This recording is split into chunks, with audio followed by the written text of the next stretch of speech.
Argentine উইঙ্গারের অ্যাসিস্টে গোল করলেন Neymar junior. দীর্ঘদিন পর সান্তোসের জার্সিতে নেইমারের চোখ ধাঁধানো গোল। ব্রাজিলিয়ান সিরিয়াতে মিরাসোলের বিপক্ষে মাঠে নেমেছিল Neymar junior Santos FC. Injury কাটিয়ে ইতিমধ্যে সান্তোসের শুরুর একাদশে ফিরেছেন নেইমার। এই ম্যাচও ছিলেন দলের শুরুর একাদশে। মিরাসোলের বিপক্ষে মাঠে নামতেই যেন দেখা গেল সেই চিরচেনা নেইমারকে।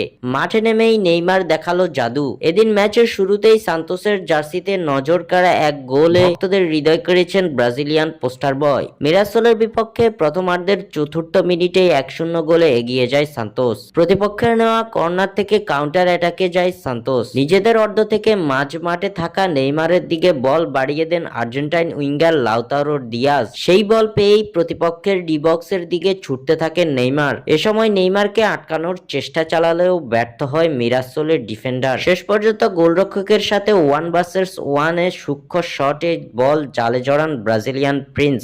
সান্তোস এগিয়ে যায় 1-0 গোলে। যদিও শেষ পর্যন্ত লিড হারিয়ে সমতা দিয়েই ম্যাচ শেষ করে সান্তোস এফসি। স্বাক্ষর থেকে সাদবিন ইসলাম।